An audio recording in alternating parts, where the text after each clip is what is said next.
साथियों बड़ी खुशी हुई है कि झापल में आज इतना बड़ा जनसैलाब जो देख रहा हूँ, ये छोटा कार्यक्रम नहीं है मेरे लिए, कहने से जिला स्तर का कार्यक्रम जैसा लग रहा है। जहाँ जिस क्षेत्र के आदिवासी थोड़ा सा पिछड़े हैं और उस क्षेत्र में ऐसा कार्यक्रम होना बोले तो सौभाग्य की बात है। मैं बहुत सौभाग्यशाली हूँ जो मेरे संघर्ष के साथी जो मेरी पूरी टीम उन लोगों ने आमंत्रित किया मुझे यहाँ पे दो सब रखने के लिए। मैं कोशिश करूँगा कि आपसे मैं रूबरू हो और आपको वो बातें भी बताऊँगा जिसकी वजह से हमारे गोंड और कुर्गुम में मतभेद चलते रहते हैं। साथियों, जैसे कि आज देखने में आ रहा है कि ये कार्यक्रम कौन सा कार्यक्रम है, ये 9 अगस्त विश्व आदिवासी दिवस। लेकिन आज भी हमारे आदिवासी समाज में से कई ऐसे लोग हैं जो इस 9 अगस्त विश्व आदिवासी दिवस को गोंडवाना नाम दिए कि नहीं। अधिकांश लोग बोलते हैं कि भैया वहाँ पे गोंडवाना है, लेकिन आज मैं वही गोंडवाना के बारे में आप लोगों को बताने जा रहा हूँ। आज गोंडवाना भूमि में बसे कई गुजराती बोलने वाले को गुजरात मिल गया है, मराठी बोलने वाले को महाराष्ट्र मिल गया है, लेकिन जिस के नाम से जिस गोंडवाना भूमि बोलते हैं ना, गोंडवाना नाम से, आज उसी गोंडवाना के रहने वाले गोंड लोगों को आज तक के गोंडवाना प्रदेश की मांग नहीं की अभी तक। अभी देखने में आ रहा है कि भील प्रदेश के लोग भी भील प्रदेश की मांग करने लगे, लेकिन अभी 4, 6, 7, 8 जिले ऐसे हैं जहां ये गोंडवाना प्रदेश वैसे बनना चाहिए, लेकिन आज धीरे धीरे ये नाम भी विलुप्त होते जा रहा है। हो रहा है कि नहीं हो रहा है? तो कब जब हम लोग हमारी इस देश के नाम से जो अभी तक नाम चला था, अभी तक उसका अभी तक हमने मांग नहीं किया अपने देश का, तो कब मांग करेंगे? तो चलो मैं आपको बता दूं कि ये गोंडवाना क्या है। यहाँ पे हमारे कोरकू भाई भी बैठे हैं, सभी को ऐसा लगता है कि गोंड बोलते हैं, गोंडवाना बोलते हैं, आपको ऐसा लगता होगा, लेकिन साथियों आपको जानने की जरूरत है। अगर आप लोग नहीं समझ पाए तो किसी बुद्धिजीवी या जो पढ़ाई लिखाई किया उसको इतिहास पढ़ने के लिए कहना कि वास्तविक गोंडवाना क्या है। गोंडवाना इस धरती का नाम था।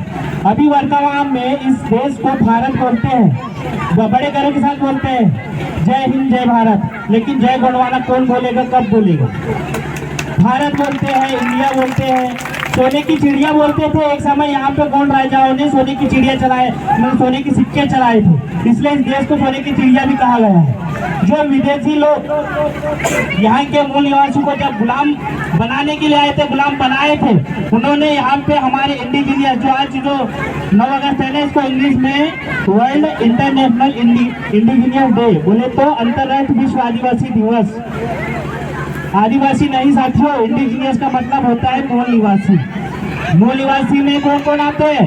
SC, ST, OBC भी हमारे बड़े भाई हैं। अभी यहाँ पे हमारा समाज क्यों टूट रहा है? सिर्फ जातियों में और धर्म में बिखर कर। अभी तक के आज यहाँ पे पूरे भारत देश में 3% ब्राह्मण राज कर रहे, पूरे 85% मूल निवासियों को गुलाम बना रखे हैं। हम कब तक उनसे ऐसे गुलामी के जंजीरों में बंधे रहेंगे? कब आजादी चाहेंगे? बड़े 15 अगस्त 26 जनवरी को मनाते हैं, हम आजाद हो गए, लेकिन आज भी हमारा आदिवासी समाज आजाद नहीं है। जिस दिन आदिवासी समाज सिर पे जो लकड़ी के गट्टे बेचने का काम बंद कर देंगे, जो दूसरे के यहाँ रोजगार करना मतलब नौकर रहना बंद कर देंगे, उस दिन मैं समझूंगा कि मेरा आदिवासी समाज आजाद हो चुका है। आजादी होने का अगर गुलाम होने के कारण है क्योंकि हमारे समाज के नेता अभी तक जिनका माल गुजार यहाँ पे हमारे बस्तर विधानसभा में सबसे बड़े माल गुजार कौन हुए? कोरकू समाज के। लेकिन आज तक के उन लोगों ने अपने कोरकू समाज के बारे में चिंतन नहीं किया, कभी हमारे समाज के बारे में, विकास और उत्थान के बारे में कभी नहीं सोचे। इसलिए आज हमारे इस क्षेत्र में नहीं, पूरे बस्तर विधानसभा में हमारे कोरकू समाज सामाजिक मूवमेंट को लेकर पीछे काफी पिछड़े हुए हैं। अगर काश उस समय में आजादी के 75 साल हो चुके हैं, लेकिन जब तक उनका माल गुजार चलता था, तब से उस प्रकार से अगर हम लोग सामाजिक मूवमेंट पर अगर कहीं ना कहीं काम करते तो स्वाभाविक है कि हमको ऐसा कार्यक्रम कराने की जरूरत नहीं थी। कहीं ना कहीं हम शिक्षक के क्षेत्र में लीडर तैयार नहीं हुआ। यहाँ से लीडर तैयार हो सकता है, लेकिन कभी इंटरेस्ट ही नहीं लेते कि हमको समाज से कोई मतलब नहीं, क्योंकि आप लोग के दिमाग में वैसे भूसा भर दिया गया है पार्टी रखे। अरे भैया झंडा किसी का भी उठाओ, लेकिन कभी कभी समाज का भी झंडा उठा लिया करो। झंडा तो हमेशा उठाते हो दूसरे समाज का, कभी कांग्रेस का, कभी बीजेपी का। कभी ऐसे कसम खाकर बोल दो कि हम समाज का झंडा उठा रहे। बड़े एलर्जी है उनको ये पीले गमछे और पीले झंडे से। वो पीले के बारे में बताऊंगा मैं। जब माँ के कोख से जब कोई बच्चा जन्म लेता है, उसका रंग भी पीला होता है, हवा लगने के बाद उसका रंग बदलता है। जब कोई भी बच्चा माँ के स्तन का पहला दूध भी पीता है तो वो भी पीला होता है। उसको सूर्य की एनर्जी का ही फील है, जैसे ढेर सारे घातक बीमारी में उसलिए उनको सूर्य की ऊर्जा की जरूरत पड़ती है। उस बच्चे को ऊर्जा के लिए सूर्य की किरणों की जरूरत है। सूर्य का किरण भी पीला होता है। अनाज खाता है, अनाज का कलर भी वैसे, धरती का कलर भी वैसे। कोई भी गेहूँ अनाज हो, धरती से जब कोई उगता है ना, चाहे कोई भी हो, गेहूँ हो, मक्का हो, ज्वार हो, सावा कुटकी, उसका कोन कैसा होता है? पीला होता है ना। शादी में पीला हल्दी लगता है, जब जाके दूल्हा कहलाता है, हल्दी का रंग भी पीला होता है।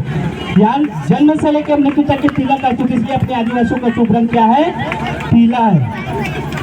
ऐसे तमाम मुद्दे साथियों, समय का भी अभाव है, शायद हमारे बीच में भी। चलो मैं आपको बता दूं, हमारे समाज में संगठित अभी मैं 4-5 जगह कार्यक्रम देने गया था। मैं अधिकांश लोग इस 9 अगस्त को एंजॉय के तौर पे उपयोग कर रहे हैं, नशा करके बस नचना कूदना। यहाँ पे बड़ा अच्छा लगा आप लोगों से मिलकर कि कम से कम आप किसी के विचार को सुन रहे हो। मैं 4 जगह कार्यक्रम दिया, बस अगर नाच गाने की बारी आए तो ऐसे पंडाल भर जाता था, और जब कोई वक्ता प्रबुद्ध वक्ता अपने विचार समाज के लिए रखने आते थे तो पंडाल खाली हो जाता। तो बताओ अलग अलग विचारधारा है क्यों? कब तक? यहाँ पे नारा देने में बड़ा अच्छा लगता है, एक तीर एक कमान, आदिवासी एक समान। ये बोलते जरूर है, लेकिन मैं बोल रहा हूँ एक तीर और 100 कमान है, क्योंकि हमारे आदिवासी समाज कई कमानों में, उनके कमान संभालने वाले कई लोग अलग अलग है। कोई अभी देखना, आज 9 अगस्त के दिन यहाँ पे सब लोग एक मंच पे बैठे हैं, लेकिन कल से सब अपने अपने कमान की ओर चले जाएंगे। कोई बीजेपी का झंडा उठाएगा, तो कोई कांग्रेस का, तो कोई और दूसरे पार्टी का।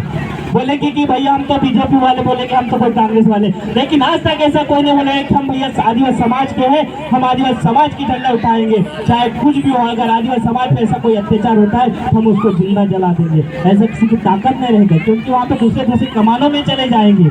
तो मैं चाहता हूँ कि जिस प्रकार से वो जो नारा बना है, एक तीर एक कमान, आदिवासी एक समान, तो एक समान एक विचारधारा हो, एक विचारधारा को लेकर एक पंडाल में आई है। सभी को ऐसा लगता है कि भैया अभी बताओ भारत में आदिवासियों की संख्या कितनी है? ओनली 7.5%।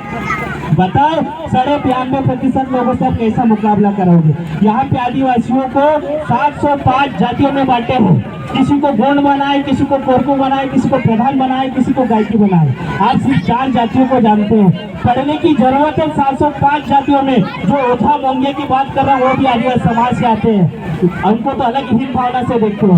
इस प्रकार से साथियों अपने आदिवासी समाज को 705 जातियों में बांट के आज हम लोग राजनीति कर रहे हैं, और हम लोग यहाँ पे संगठन खेल रहे हैं। इसीलिए एक संगठन का नाम आया है जय आदिवासी युवा शक्ति। जय आदिवासी युवा शक्ति पहले, क्योंकि संगठन इससे पहले भी बने थे, गोंडवाना नाम से संगठन बने थे। वास्तविक अगर इस इतिहास पढ़ने वाला अगर कोई व्यक्ति है तो गोंडवाना के इतिहास में पढ़ने की जरूरत है। उसी गोंडवाना का डीएनए है जय आदिवासी युवा शक्ति। इसलिए जय आदिवासी युवा शक्ति, ताकि जितने भी आदिवासी से जो विभाजित हुई जातियां, जैसे गोंड कोर को सब लोग एक मंच में आके एक विचारधारा, और आदिवासी से जो शोषण अत्याचार हो रहा है उसके खिलाफ आवाज उठाए करके। लेकिन उम्मीद है ऐसा कि यहाँ पे संगठित होंगे झापल में। और झापल का टीम मुझे आज से 8-9 साल पहले से मैं लोगों पर सभी को जानता हूँ, और सभी लोग संघर्ष के साथी है, और जहाँ पे भी जाते हैं लोग साथ ले जाते हैं। और आप भी इनको साथ दीजिए, जितने भी हमारे कोरकू भाई है। मैं कोरकू भाई पे इसलिए फोकस कर रहा हूँ क्योंकि मैं हमेशा पूरा धनपुर ब्लॉक का भ्रमण करता हूँ। हमारे बीच में एक ऐसा लीडर है जिसको हमने अब तक बना दिया था, लेकिन अभी तक के कोई एक व्यक्ति को नहीं जोड़ पाया। हम तुमको राजनीतिक दबाव नहीं बनाएंगे, आप वोट देना है जिधर जाए उधर दीजिए, हमको उससे कोई ये नहीं है। आप बीजेपी के व्यक्ति हो तो भी धन्यवाद है, कांग्रेस के व्यक्ति तो भी धन्यवाद है, लेकिन जब समाज की बात आए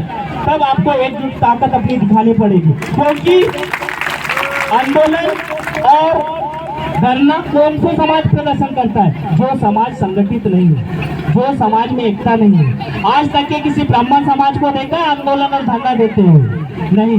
किसी ओबीसी समाज को देखा है धरना देते? ओबीसी समाज को सिर्फ आरक्षण के लिए धरना आंदोलन करती है, लेकिन छोटी छोटी समस्याओं को लेकर आंदोलन कौन सा समाज करता है? तो नाम आएगा आदिवासी समाज। क्योंकि आदिवासी समाज इतने सारे भागों में बंटा हुआ है जिनका कल्पना करना, और भी बढ़ते जाएंगे। आज तो सिर्फ जातियों में बटे हैं, कल ऐसा समय आएगा कि गोत्रधारी भी बटेंगे। बोलेंगे कि भैया आप काजनेदार ग्रुप क्यों, आपका संगठन अलग बनाओ। कोई बोलेगा बारसकर हो, आपका संगठन अलग बनाओ। कोई बोलेगा धुर्मे हो, कोई बोलेगा कुंडे हो। इस प्रकार से गोत्र रूप में मतलब संगठित होने लग जाएंगे। बोलेंगे कि यार वो तो उसका कुल है, वो उसका कुल, उसको जान दे, हमारा कुल अलग है। तो भैया साथियों मैं उदाहरण बता रहा हूँ, आज सिर्फ जातियों में बटे, जातियां एक समय में यहाँ पे जातियां नहीं थी, ना कोई धर्म व्यवस्था था, यहाँ पे सिर्फ काम व्यवस्था था, काम के सोच पे। आज ओबीसी समाज की बात बोला जाए, एससी समाज की बात बोला जाए, वो लोग भी अपने भाई है, क्योंकि वो यहाँ के मूल निवासी है। मूल निवासी बोले तो उनका यहाँ पे मूल कटा हुआ है। वो तो ब्राह्मणों ने धर्म में धर्म बनाकर एक हिंदू धर्म बनाया। मैं तो खुला मंच पे बोल रहा हूँ, हिंदू धर्म बनाया। हिंदू धर्म में 4 वर्ण बनाए, ब्राह्मण, क्षत्रिय, वैश्य, शूद्र। मैं यहाँ पे अगर कोई ओबीसी समाज या एससी समाज का व्यक्ति हो तो मैं उसको बोलना चाहता हूँ कि आप कौन से वर्ण में आते हो? क्या ब्राह्मण में आते हैं क्या? आप लोग बताओ, ओबीसी समाज ब्राह्मण में आता है क्या? नहीं।